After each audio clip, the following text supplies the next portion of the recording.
kesempatan siang hari ini kembali kita dapat dipertemukan dalam keadaan sehat walafiat, tidak kurang satu tahun juga. Hari ini edisi Senin 5 Mei 2014, pemirsa, kita akan hadir dalam gelaran Mitra Tani, dialog dan bincang-bincang kita seputar masalah pertanian yang tentunya tidak jauh dari kehidupan kita. Bersama saya Ali Rahman hingga hadir pukul 14 nanti kita akan dibimbing bersama Bapak Insinyur Triyono yang sudah berada di tengah kita. Assalamualaikum warahmatullahi wabarakatuh, Bapak. Waalaikumsalam warahmatullahi Kabar sehat Pak? Ya, alhamdulillah.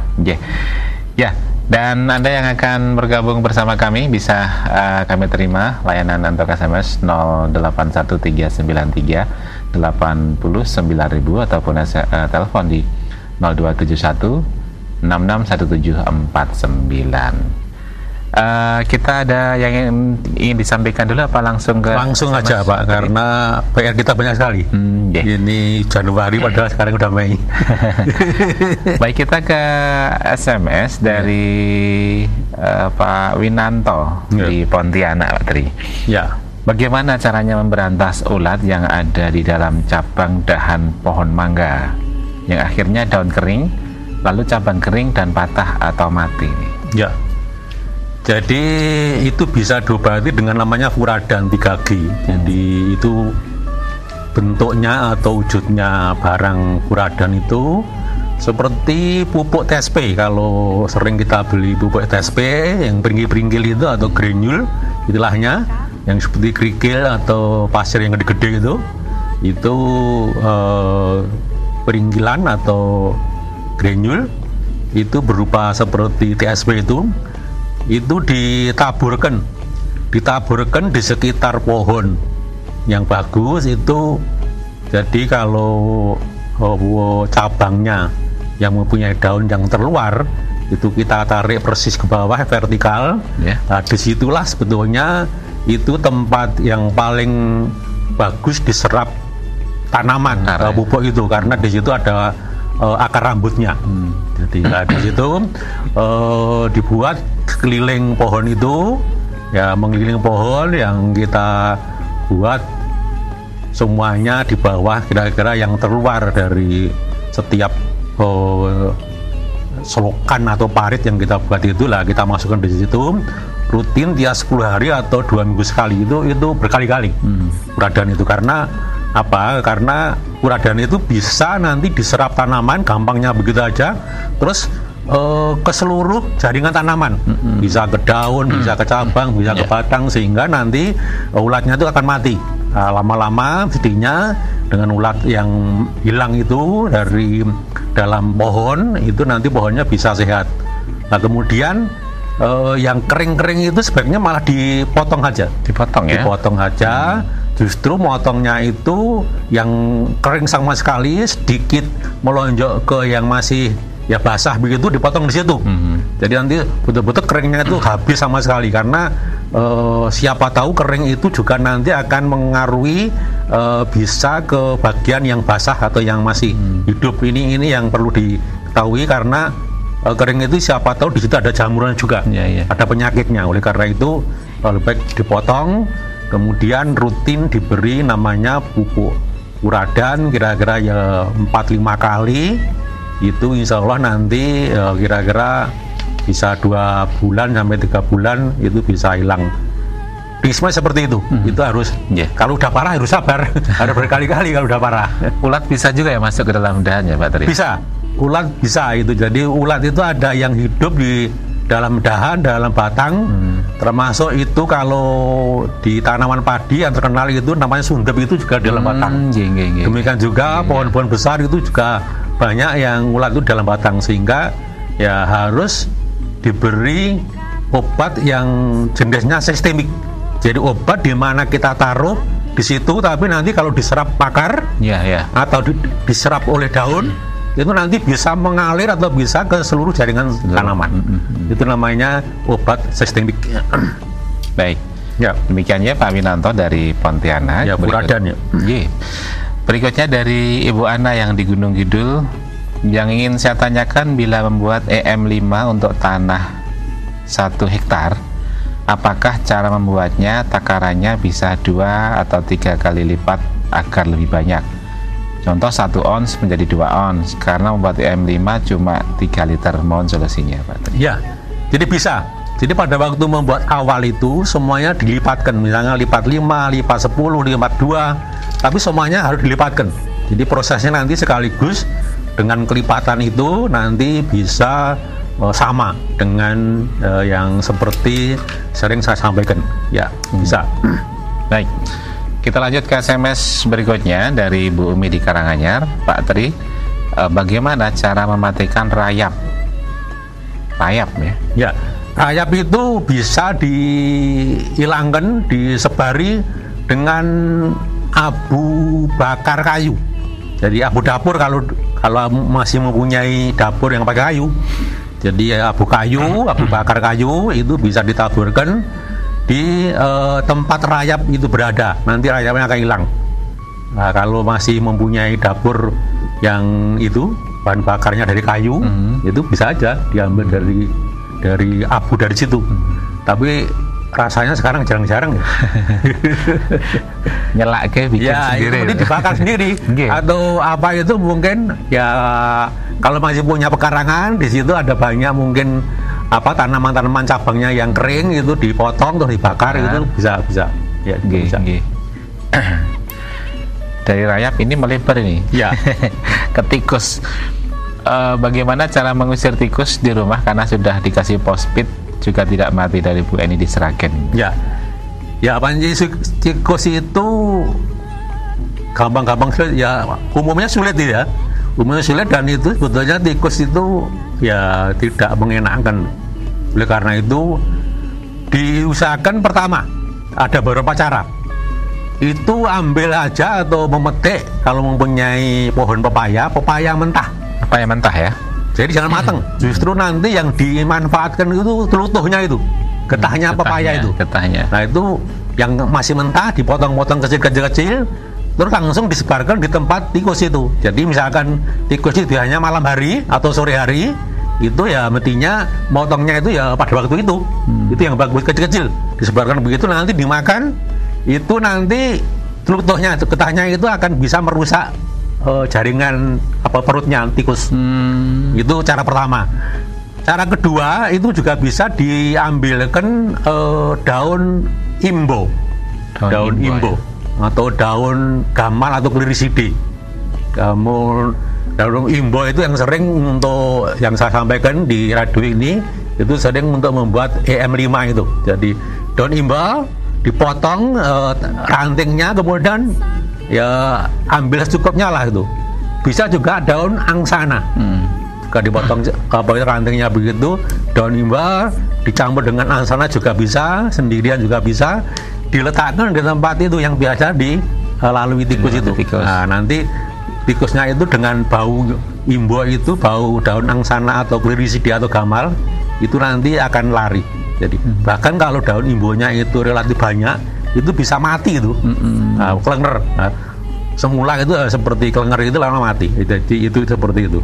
Dan nggak tahu kalau dicium oleh manusia juga nggak apa-apa itu ya. Tapi berarti ciumannya manusia dengan tikus itu lain. Kalau dicium oleh tikus itu malah membuat tikus itu klenger atau mati. Seperti getah pepaya tadi, kalau manusia juga nggak apa-apa. Nggak apa-apa. Ya, kita ke SMS yang sudah masuk ke redaksi kami. Kita beralih ke 3 Februari ya Pak Tri ini. Ya. Dari Pak Sungkono di tidak dalamannya. Pak Tri mohon pupuk tebu. Pupuk tebu itu apa saja Pak Tri? Ya. Jadi pupuk tebu itu kecuali pupuk kandang ya. Jadi pupuk kandang itu bisa, utamanya sering yang kita gunakan pupuk sapi ya. Pupuk kotoran sapi. Jadi pengertian pupuk itu yang benar itu pupuk kotoran sapi itu, kotoran sapi atau kotoran kerbau atau kotoran kambing itu sudah disimpan kira-kira paling tidak 1,5 bulan. Nah, caranya tidak boleh kena sinar matahari langsung atau kena hujan, karena nanti akan berkurang manfaatnya. Oleh karena itu disimpan yang terlindung. Kemudian kalau disimpan dengan tumpukan, mestinya ditumpuk biasa begitu aja. Terus setiap minggu diulek-alik, dibolak-balik, dicangkuli, dibolak-balik gitu. Nanti kira-kira 1,5 bulan sampai 2 bulan biasanya sudah matang. Pengertian matang di sini kalau didiamkan terus tidak anget, jadi udah adem terus, itu udah matang. Karena kalau itu belum matang istilahnya, kalau ditumpuk itu benar anget. Nah itu terjadi proses fermentasi itu menunjukkan belum belum matang. Nah itu seperti itu. Nah itu mestinya dipupuk dengan pupuk kandang yang matang. Terus untuk setiap hektarnya, kalau itu berupa hektaran itu sekitar 20 ton. Bisa nanti kalau setiap batang itu 3 sampai 5 kilo setiap rumpun, setiap batang. Itu kalau pupuk kandangnya. Kemudian pupuk kimia itu cukup dengan set A kalau namanya tebu, karena tebu ini kan tidak berbuah. Buahnya nggak dipetik, yang diambil nanti itu batangnya itu atau tebunya itu cukup dengan set A. Di set A setiap bulan pertama, pada waktu setelah ditanam, pada waktu bulan pertama itu dipupuk set A 1 sendok makan, ya kira-kira itu berarti 10 gram itu pada bulan pertama. Kemudian bulan berikutnya itu berarti bulan itu 2 bulan setelah tanam itu juga lagi 1 sendok lagi, atau katakanlah 10 gram per pohon per batang. Nah, yang ketiga itu juga set A, sama semua set A. Itu dari 2 bulan tadi, yang kedua tadi ditambah itu 3 minggu. Jadi bukan bulan, 3 minggu. Jadi berarti 2 bulan tambah 3 minggu dari tanam, itu pemupukan ketiga, itu set A.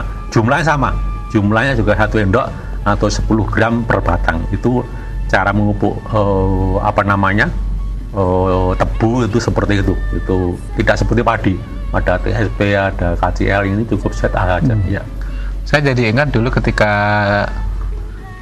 di sawah itu di sebelah ada yang tanam, ada tebu, sebenarnya ada tembakau. Tembakau itu katanya daunnya menguning kering, Pak Tri. Apakah betul karena kebanyakan dialiri air atau gimana itu? Yang kuning itu tembakonya? Daun tembakonya. Tebunya? Tebunya tidak, daun tembakonya. Nah iya, jadi begini, semua tanaman itu kalau terlalu banyak air itu bisa namanya, istilahnya orang-orang tua itu bacek. Jadi bacek itu menunjukkan bahwa sebetulnya tanah itu kan perlu udara. Terus menerus itu tidak ada udara karena tergenang air, sehingga tanamannya itu ke akarnya itu yang perlu udara itu nggak cukup. Akhirnya tanamannya itu ya lama-lama mati, atau mungkin itu sekarat gitu, kuning, akhirnya tidak sehat. Itu seperti itu. Istilah orang-orang tua dulu bacek ya, banyakkan air. Banyakan air. Baik, kita lanjutkan untuk SMS dari Nanang di Jogja. Pak Tri, saya punya pohon mangga dalam polybag. Bunganya banyak sekali, tapi rontok semua. Apa karena hujan atau karena baru pertama berbunga ya Pak? Terus bagaimana merawatnya? Ya, jadi mestinya menanam mangga di polybag atau di pot yang besar itu mestinya maksudnya untuk menghasilkan buah ya, mestinya. Nah, itu mestinya karena ini sekarang udah rontok ya, mungkin untuk berikutnya. Jadi caranya demikian. Jadi sebetulnya yang baik itu menanam di pot atau di polybag itu diawali dengan media dan bibit yang baik. Jadi medianya itu jangan semuanya itu dari tanah. Itu paling tidak ya 1/3 itu tanah, 2/3 dari pupuk kandang. Itu yang bagus. Kalau di pot, kalau di lahan itu bisa 1/1. Tapi kalau di pot atau di polybag itu yang 1/3 itu tanah, yang 2/3 itu pupuk kandang. Lah, kalau itu sudah terjadi seperti itu, ya mestinya nanti diusahakan pupuk kandang aja ditambah. Jadi ditambah lagi pupuk kandang ya, setiap 6 bulan sekali itu pupuk kandang ditambah sekitar 15 kilo. Lah, bagaimana kalau sudah nanti polybagnya itu nggak muat, ya bisa polybagnya itu yang lama itu sebagian dikurangi terus ditambah pupuk kandangnya itu. Jadi pupuk kandang itu juga merupakan suatu media yang nanti akan banyak menambah nutrisi kepada tanaman. Itu 15 kilo. Ya kalau terlalu banyak bisa minimal 5 atau 10 kilo per polybag. Itu untuk pupuk kandangnya setiap 6 bulan sekali. Nah, kemudian ini untuk bisa merangsang lagi segera berbunga dan berbuah. Jadi pertama kali begini. Jadi kemungkinan juga terjadi begitu banyak hujan atau mungkin terlalu banyak bunganya itu rontok. Karena hujan itu tadi yang disebut bacek tadi itu juga kemungkinan bisa karena begitu banyak air mungkin terus mengenang atau mungkin becek begitu, itu kan terlalu banyak air itu nanti akan mengakibatkan mangga yang baru berbunga itu bisa rontok. Oleh karena itu, kalau namanya menyiram, lebih-lebih kalau musim hujan itu harus diusahakan cukup basah saja polybagnya, tidak boleh ada air mengenang. Dan intinya polybagnya bagian bawah itu atau samping itu dibolongi, itu seperti itu. Jadi itu mutlak harus seperti itu, dibikin supaya polybag itu tidak kering, tapi tidak juga genangan air terjadi di situ atau becek. Itu yang kedua. Lah, terus berikutnya itu perlu dipupuk. Dipupuk itu kecuali tadi pupuk kandang itu pupuk buatan. Itu pupuknya pupuk NPK. Nah ini perlu saya terangkan, pupuk NPK itu kandungannya macam-macam. Jadi para mitra tani yang sebetulnya kepingin mudah menggunakan pupuk NPK itu perlu ditanya kepada penjualnya atau tokonya. Ini NPK kandungannya N berapa, P-nya berapa, K-nya berapa, itu lain-lain. Lah, yang saya sarankan, yang saya harapkan tadi untuk supaya segera berbuah lagi atau berbunga lagi, NPK itu yang 15 perbandingannya, N-nya, P-nya 15, K-nya 15, jadi sama. Nah itu dipupukkan sekitar 2 kilo. 2 kilo itu kira-kira ya misalkan kita harapkan mungkin 1 bulan lagi berbunga, itu kan udah disiramin terus tiap hari, dan siramannya nggak boleh banyak tadi, tapi juga nggak boleh kering, tapi juga bisa kira-kira misalkan sebulan lagi pada 20 hari sebelum berbunga tadi itu diberi pupuk NPK tadi yang perbandingannya kandungan NPK-nya 15 15 15. Ini jangan apa berbeda. Karena berbeda nanti manfaatnya lain. Nah, jadi ini ada maksudnya tertentu. Seperti misalkan kenapa pupuk padi itu harus kalau urea itu harus 250 kilo. Nah, ini sebetulnya seperti itu maksudnya. Tidak boleh wah itu sembarangan karena NPK itu kandungannya sembarangan. Nah, itu kira-kira 20 hari sebelum berbunga itu dipupukkan 2 kilo. Nah, kemudian kira-kira 10 hari atau 15 hari, 10 hari lah begitu atau seminggu paling lambat itu sebelum berbunga itu dipupuk lagi NPK lagi. Nah, ini NPK yang kandungannya lain. Kalau tadi 15 ini yang 8 24. Ini harus dicatat, ini harus tidak boleh berubah. Kalau tidak ada 8 24 jadi 8-nya N, P-nya 24, K-nya 24. Itu kalau nggak ada itu bisa diganti 8 16 24. Jadi 80 N 8 itu N-nya, 16 itu P-nya, 24 yang terakhir itu K-nya.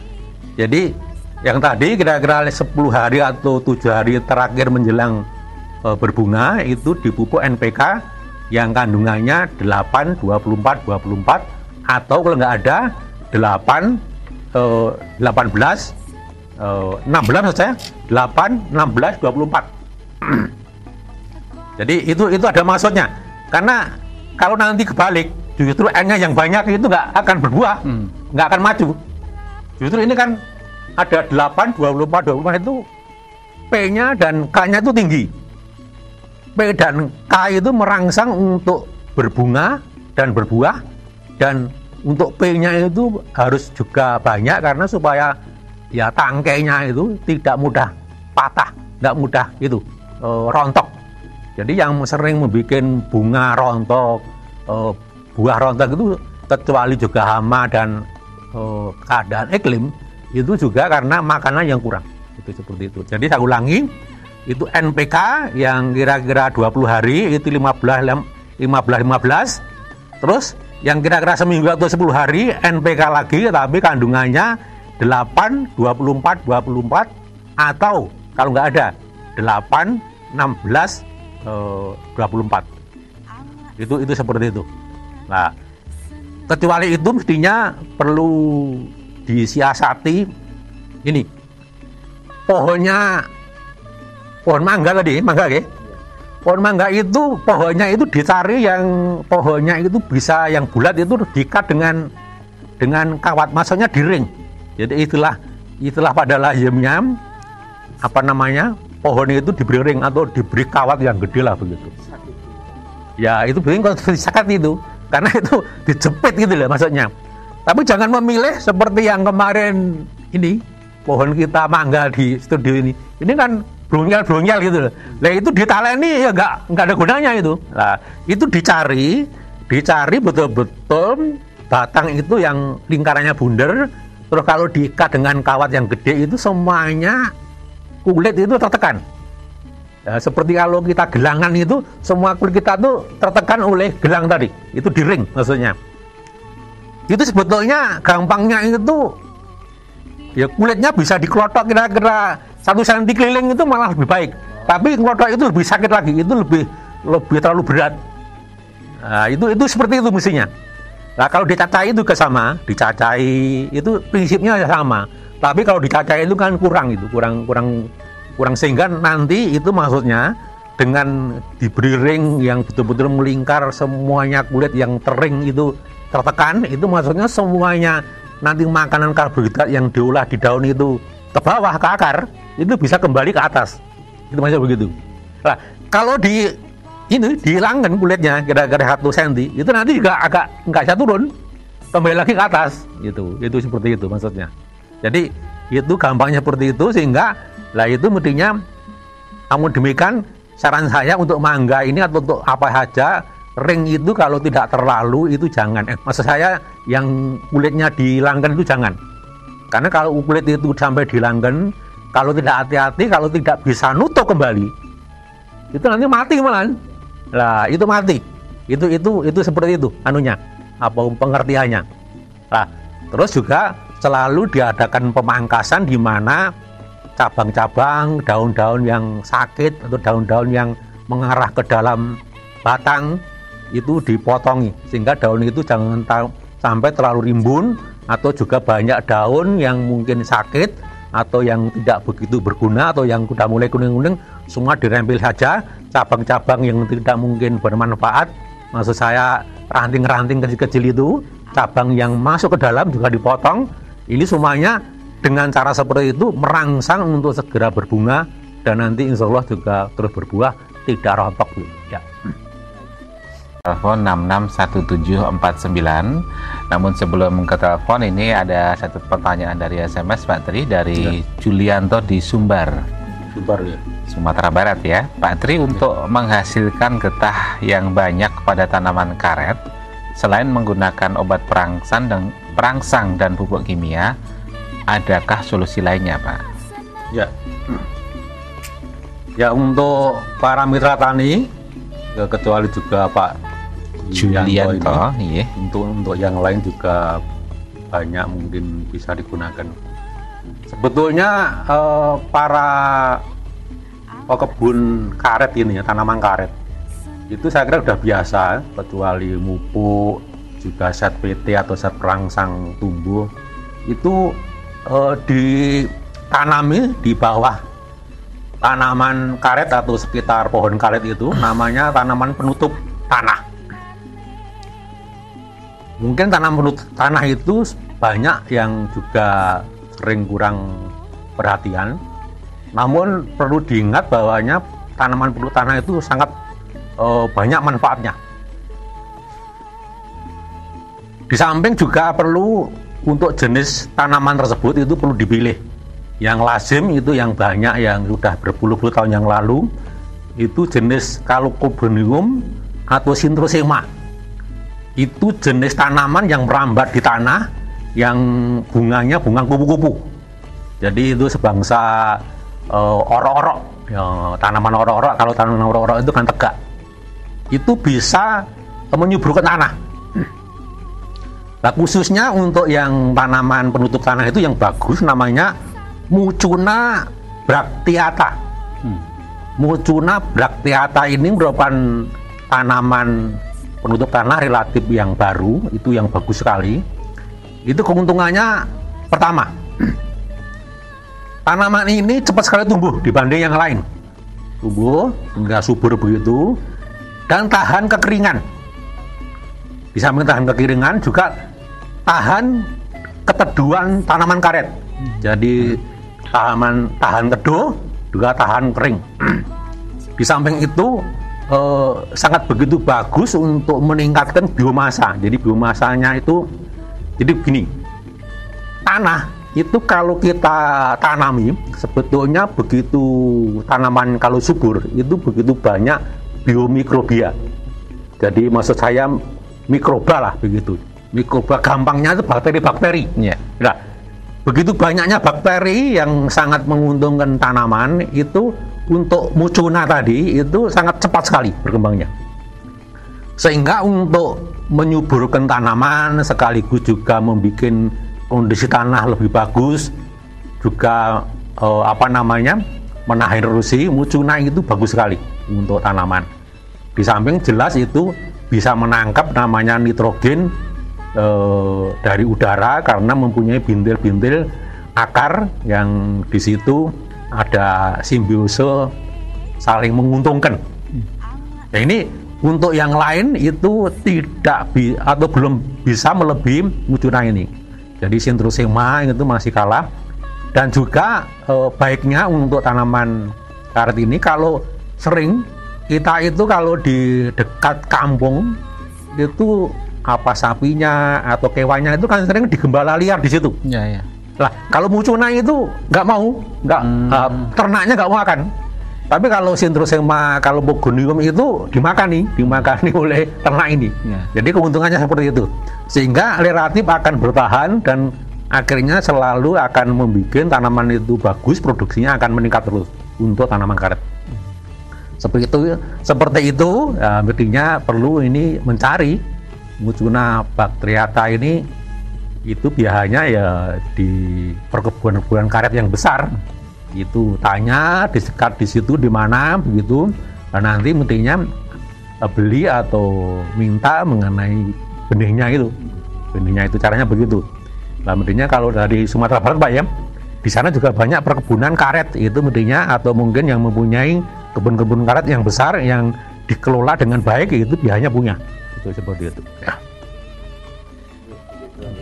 Yang di SMS tadi. Kita beri kesempatan Anda untuk bergabung bersama kami. Untuk Anda yang ingin bergabung via telepon, yakni di 0271 661749. Sekali lagi di line telepon 0271 661749. Atau ya, kita terima untuk telepon. Assalamualaikum warahmatullahi wabarakatuh. Diterapkan ya. Halo. Silahkan yang di line telepon, dari siapa, di mana? Assalamualaikum warahmatullahi wabarakatuh, Pak Tri. Waalaikumsalam warahmatullahi wabarakatuh. Waalaikumsalam warahmatullahi Ini wabarakatuh. dari Ibu Ami di Pulau Kulon. Oh, di Pulau Kulon Ibu Ami. Pak Ya. Tri mau Ibu. cabai yang 1 on ditumbuk ditambah dengan air itu untuk 1 batang tanaman. Lalu caranya itu bisa disiramkan atau harus disemprot ke daun dan buahnya, Pak Tri. Terus jangka waktu penyiramannya berapa minggu sekali, begitu. Ya. Terima kasih atas jawabannya. Assalamualaikum warahmatullahi wabarakatuh. Waalaikumsalam warahmatullahi wabarakatuh. Ini untuk mengobati apa nih, Mbak Tri?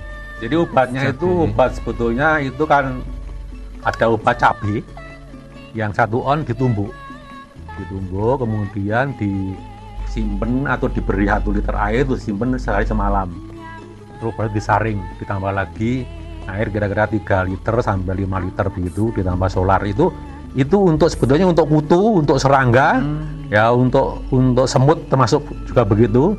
Nah itu tadi yang baik disemprotkan Bu, disemprotkan kepada tanaman sehingga tanamannya itu semuanya kena semprotan itu. Jadi kalau disiramkan kan mungkin yang kena banyak, yang tidak kena gitu. Kurang merata ya? Kurang merata. Tapi kalau disemprotkan dengan semprotannya itu bisa sembarang semprotan baygon itu juga bisa. Iya. Nah, tapi jangan sampai baygon nanti rusak tanamannya.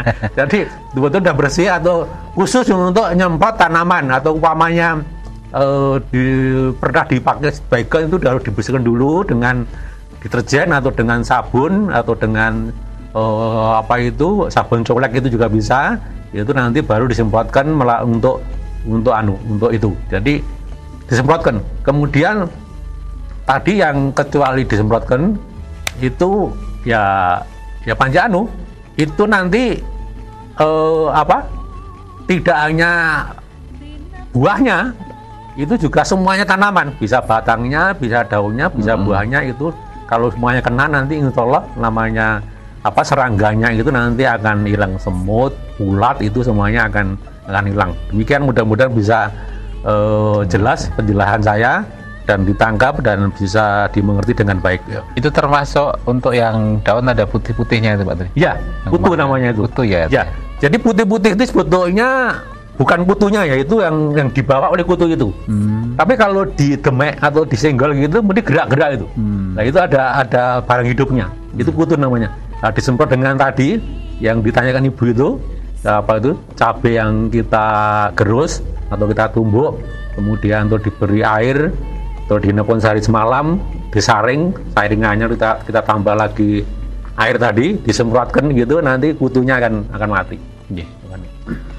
Demikian Bu Ami di Pulau Kulon ya. Di belakangnya 661749 kita beri kesempatan. Halo, assalamualaikum warahmatullahi wabarakatuh, Mitra Tani. Assalamualaikum. Waalaikumsalam warahmatullahi wabarakatuh. Bapak siapa di mana? Halo. Halo, silakan Pak. Pak Pur nih. Pak Pur di mana Pak Pur? Di Kartosuro. Kartosuro, monggo, silakan. Saya mohon bertanya nih sama Pak Tri nih. Monggo Pak Pur. Saya tuh punya pohon mangga. Ya. Kalau setiap berbunga itu selalu digelubuti sama alat hijau juga.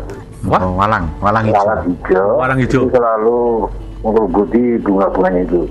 Setelah digelubuti itu, bunganya menjadi kuning, coklat, kemudian rontok. Bagaimana cara mengatasinya? Ya. Assalamualaikum. Waalaikumsalam warahmatullahi wabarakatuh. Itu yang walang kakek itu, bukan Pak? Ya? Yang walang kakek itu, bukan? Walang hijau katanya. Walang hijau. Nah, ya seni walang lah itu. Silakan. Jadi kalau sebetulnya sudah bisa membuat EM5 itu sama dengan EM5 hilang itu. Jadi EM5 itu walang juga bisa, namanya kepik bisa, ya wereng bisa dan sebagainya. Nah, kalau mungkin EM5 terlalu lama membuatnya, itu ya disemprot saja dengan obat organik yang lain, dan kemudian dibuat. Itu ya sayang sekali ini kalau itu dengan dengan daun sengon buto itu apa ada nggak saya tahu. Sengon buto ya? Sengon buto, jadi sengon yang gede sekali, seperti mungkin lantoro yang gede sekali. Nah ini sengon buto itu gampang sekali, ambil aja 5 kilo, kemudian ditumbuk, masuk cahaya, diperes atau diremes-remes begitu, terus diberi air 10 liter, terus didiamkan sehari semalam, bahkan yang paling baik 2 hari begitu, terus disaring terus disemprotkan. Itu sengon buta juga bagus. Nah, atau juga bisa ini gadung itu mempunyai sifat juga racun juga. Itu gadung itu diparut dulu begitu, kemudian setelah diparut itu ya direndamkan, terus ditambah air 5 kilo, ditambah air, maksud saya cukup 1 kilo, ditambah air kira-kira 5 sampai 10 liter begitu. Setelah diparut itu, kemudian nanti disaring kalau sudah sehari semalam, itu disemprotkan juga bisa nanti walang itu. Jadi M5 juga bisa, jadi tadi single buto juga bisa. Single buto itu daunnya, kalau gadung itu umbinya, gitu. Demikian kira-kira. Mudah-mudahan bisa cocok. Demikian ya Pak Pur di Kartosuro. Di belakang Pak Pur 661749. Mitra Tani dari siapa di mana? Silakan. Assalamualaikum. Waalaikumsalam warahmatullahi wabarakatuh. Sambil bicara sambil dipelankan radionya Bapak ya. Iya Pak. Iya, Bapak siapa di mana? Silakan. Saya Pak Haji Sulamin saking Sambas. Sambas, iya silakan Pak. Sambas Pak. Sambas itu Kalimantan. Kalimantan Pak. Kalimantan Barat. Kalimantan. Monggo Pak. Gimana Pak? Apa yang ditanyakan? Saya minta bertanya. Wih, sayang sekali ya. Hilang. Sinyalnya terputus Pak. Iya. Sulamin. Dicoba lagi. 661749. Halo, assalamualaikum. Iya. Dari siapa di mana? Pak Silakan. Parti. Pak Parti di mana? Parti. Di Pati. Silahkan Pak. Ya, Pak. Ini M5 itu yang buka. DM5 gimana? Itu Putus-putus Pak. Sambil cari tempat yang baik. Halo? Iya. EM5 gimana? Dilanjutkan. Ya, terputus ya. Halo Pak Parti. Baik, kita putus. Kita beri kesempatan untuk penelpon di belakangnya. Sayang sekali ya, 2 kali sinyal terputus. Assalamualaikum Mitra Tani. Dari siapa di mana? Pak Budi Tegalayang Bantul. Pak Budi Makanya Bantul. masalah kelengkeng habis panen atau berbuah itu bagaimana untuk merawat supaya tetap besar, banyak dan manis Pak Tri. Turun Kelengkeng pasca dipanen ya. Ya. Perawatannya bagaimana? Ya, jadi kelengkeng ini sebetulnya yang bagus itu ya mestinya dirawat, diberi pupuk. Jadi pupuknya itu pupuk buatan, maksudnya pupuk kandang. Jadi pohon kelengkengnya kalau sudah sekitar 7-10 tahun sekitar itu bisa 40 kilo setiap 6 bulan sekali begitu. Dipupukkan, kemudian juga sekaligus seperti mengolah tanahnya kembali. Jadi tanahnya itu diolah kembali atau didangir, kemudian juga selalu disirami. Jadi begitu. Nah kemudian itu kecuali itu ya mestinya kalau banyak ranting yang kering itu lebih baik dipotong aja, kemudian kalau bekas memetik tadi itu banyak juga cabang-cabang yang akhirnya tidak baik, karena mungkin kan kalau namanya kelengkeng itu kan mungkin biasanya kan dibrongkos dengan kroso gitu ya. Nah, mungkin kroso. Dengan cara seperti itu mungkin juga bisa cabang-cabang itu yang mestinya ada daunnya itu lebih baik juga dikurangi kalau terlalu banyak. Sehingga sebetulnya supaya antara daun dengan kemampuan penyerapan akar itu seimbang, sehingga nanti istilahnya perbandingannya itu antara N dan C-nya itu seimbang. Nah, dengan supaya seimbang ini kecuali tadi pupuk kandang itu perlu dipupuk cukup NPK. Tapi anjuran saya NPK yang perbandingannya tadi 15. Karena NPK itu lain, pupuk NPK itu. Jadi dipupuk setiap pemupukan frekuensinya atau jaraknya itu 1 bulan itu 2,5 on ya. Paling banyak 3 on itu 2,5 on sampai 3 on itu, karena kalau sudah besar itu setiap bulan. Nah, kemudian menjelang nanti berbunga itu mestinya kalau kering itu harus usaha disirami. Jadi itu kira-kira 1 bulan sebelum berbunga pada biasanya itu selalu disirami. Itu tadi kalau umpamanya pupuk kandangnya sudah lebih dari 6 bulan dipupuk lagi begitu yang sama 40 kilo yang dimasukkan dalam tanah, yang dicampur dalam tanah. Terus juga pupuknya buatan itu dipupuk juga kira-kira 20 hari 20 hari sebelum pada umumnya bunga itu dipupukkan NPK dengan isi kandungan 15 itu kira-kira umur 20 hari. Umur seminggu itu kita pupuk lagi NPK yang kandungannya itu tadi kan NPK-nya kan kira-kira 2,5 kilo sampai 3 kilo. Ini kira-kira ya kurang 1 minggu atau kurang 10 hari kita pupuk NPK, tapi kandungannya lain. Kandungannya kita cari yang 8, 24 perbandingannya. Jadi NPK-nya itu N-nya 8, P-nya 24, K-nya 24. Dengan maksud ini supaya nanti ya pertumbuhan bunga dan buahnya itu bagus. Nah, itu mestinya selalu diairi terus kalau kebetulan musimnya baru kekurangan hujan. Tapi kalau udah cukup hujan, kira nggak perlu. Nah, di samping itu juga tadi saya lupa, itu pendengiran itu harus rutin. Tiap bulan harus didangiri. Pendangiran. Ya, pendengiran, didangir. Pendangiran itu apa ya bahasa Indonesianya ya? Ya? Bahasa Indonesianya apa pendangiran? Ya didangir ya, didangir ya. Ya itu dicangkuli itu. Ya, jadi itu kalau istilahnya itu kalau itu diolah itu pertama kali. Setahu saya itu ya didangir atau dibumbun. Kalau dibumbun itu diipuk itu didangir. Didangir itu dicangkuli itu, tapi jangan merusak akarnya itu setiap bulan. Nah, seperti itu dengan mestinya kalau mempunyai obat organik EM5, bagus disemprot dengan EM5 karena EM5 ini bisa nanti kutu-kutu dan juga katakanlah ulat-ulat yang akan nyerang itu nanti itu akan hilang.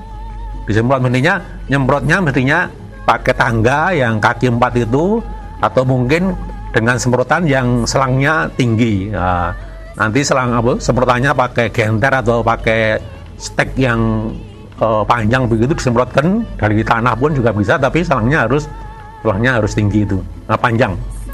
Itu diantaranya yang penting. Jadi pertama, jangan sampai pertama kali siraman itu rutin, karena kalau itu sampai nanti kekeringan itu nanti tidak akan menjamin bunga-buahnya itu nanti akan betul bisa bagus pertumbuhannya bunganya, tumbuhnya bunga bisa nanti bagian rontok. Terus juga pendangiran atau rumput-rumput yang di sekitar pohon itu harus dikurangi, perlu disiangi. Dan juga yang sangat penting sekali pupuk tadi, pupuk NPK 15 itu kira-kira 20 hari sebelum berbunga. Terus kira 10 hari sebelum berbunga NPK yang perbandingannya 8, 24 itu yang bagus seperti itu, yang mudah-mudahan bisa berhasil. Ya, demikian ya untuk Bapak siapa tadi yang dibantu, dan Bapak yang dibantu sebagai pertanyaan terakhir kesempatan siang hari ini. Sebelum kita akhiri, Pak Tri di pengunjung mungkin ada yang ingin ditegaskan, disimpulkan dari perjumpaan kita. Ya.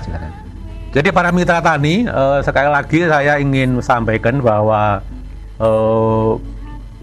bertanam itu seperti kita punya anak sebetulnya. Ya. Ada yang saya tanah, ya mungkin kalau ingin bertani terus ogah-ogahan, sok mungkin istilahnya nilai wegah, itu sebetulnya saran saya nggak perlu bertani. Karena apa? Tanaman itu seperti bayi sebetulnya. Nah, itu pamannya saja. Tanaman padi keserang mereng, itu telah sampai seminggu mereng habis sudah habis. Nah, itu kan seperti bayi, kalau namanya nggak makan sehari aja udah nangis terus. Nah, ini seperti itu. Karena saya pernah tanya pada orang, gini, Pak, anu. Batinku anu rasa tani wae. Itu dari pegawai negeri itu gaji nokas sekarang itu di guru kan banyak itu. Tapi dari guru pun sekarang juga nggak gampang begitu untuk bisa jadi guru itu. Nah, oleh karena itu semuanya kerjaan menurut saya itu harus ada ketelatenan. Semuanya usaha yang ogah-ogahan itu sifatnya ogah-ogahan itu tidak pasti akan jadi dengan baik. Semuanya kerjaan, termasuk bertani. Saya ini sebetulnya sebagai mantan pegawai negeri yang lama ikut orang tua bertani, itu ya betul-betul harus tekun, sabar, ya telaten untuk bisa benar-benar dipelihara dengan baik. Lah, berkenaan dengan itu mestinya semuanya usaha, misalkan buah itu, insya Allah sebetulnya saya itu senang menyampaikan begitu itu kalau ada responnya dari para mitra tani. Di antara begini, sebetulnya sekarang pupuk kan mahal dan sulit. Itu ada suatu cara tanpa pupuk, ya pupuk yang mahal tadi, pupuk yang beli dari toko tadi, itu sebetulnya bisa. Itu mungkin para mitra tani sudah banyak mengenal mol lah. Tapi mol ini kan bermacam-macam. Mol itu mikroorganisme lokal, bisa mol dari, ya ini yang mungkin mitra tani belum banyak juga mengenal. Jangan-jangan mol dari mindi. Daun mindi. Ya, mol dari imbo, daun imbo. Ini bisa buat mol gampang. Jadi buat mol itu yang sering saya sampaikan, mol nasi itu kan gampang seperti membuat teh aja. Nah, itu. Jadi gula nasi yang basi atau dibasikan, kemudian terus dicampur dengan air, sudah. Air, gula, itu nasi yang jamuran itu. Jadi mol itu seminggu dan nggak perlu ditutup. Itu seperti membuat teh persis. Itu mau tape juga bisa. Lah, mol misalkan itu seperti kalau misalkan agak susah membuat EM5, cukup untuk padi itu mol mindi atau mol imbo. Kemudian mol itu daun apa? Maksud saya itu rebung itu rebung. Rebung daun bambu. Rebung bukan, rebung itu calon bambu itu. Bambu. Ya. Bung itu. Nah, itu bung itu bagus sekali. Bung itu bisa mengganti yang katanya mungkin sulit, itu mol sayuran atau mol daun. Mol sayuran daun itu sering juga sulit lah. Ini kalau namanya mol rebung itu gampang cara membuatnya. Mol bonggol pisang itu kegunaannya bisa dari namanya mulai tanam sampai panen, bisa terus. Di samping juga nanti daminya itu nggak perlu dibuang, bisa jadi pupuk dan terus seperti terus. Itu dari setiap tahap itu nanti molnya lain-lain dan membuat mol itu perbanyaknya mudah. Jadi seperti mol nasi itu kan mudah, dari 1 liter dibagi 2, ditambah gula sama air. Demikian terus begitu, nanti lama-lama terus menangkar sampai seperti kelipatan derajat ukur. Nah, namun seperti itu mestinya juga harus telaten. Jadi kalau nggak telaten, ya sebaiknya sugih wae ning ra ndek duit kepengen enak lah, itu sulitnya begitu. Jadi gini, sering banyak itu orang itu ingin instan. Ini yang saya itu sesuatu apa enek uang instan itu. Kalau itu ujuk-ujuk terus sugih itu pasti mending orang tuanya kaya. Atau jangan-jangan malah itu milik orang lain gitu sugihnya itu. Nah, ini yang berbahaya. Oleh karena itu menurut anjuran saya ini juga ya sudah umur ya, di mana saya perhatikan itu sebagai usahawan, sebagai petani, sebagai pegawai negeri itu harus ulet, telaten, dan mempunyai suatu katakanlah gairah yang tinggi, giroh yang besar. Nah itu biasanya jadi. Tapi kalau ya pokoknya ya dadi, ya syukur dadi, ya wis itu dadi. Demikian mudah-mudahan bisa dipahami. Segala sesuatu ya, yang pesannya Pak Tri tetap harus ditekuni dengan betul-betul ya. Baik, terima kasih Pak Tri. Insya Allah sangat bermanfaat sekali perjumpaan kita di siang hari ini, utamanya bagi para pendengar yang bergelut di bidang pertanian atau perkebunan dan yang lainnya. Anda yang belum puas, seperti biasa bisa bergabung setiap hari Senin jam 13 di radio kesayangan Anda dan di channel mtatv.net. Saya Ali Rahman, kami undur. Terima kasih Pak Tri. Assalamualaikum warahmatullahi wabarakatuh. Waalaikumsalam warahmatullahi wabarakatuh.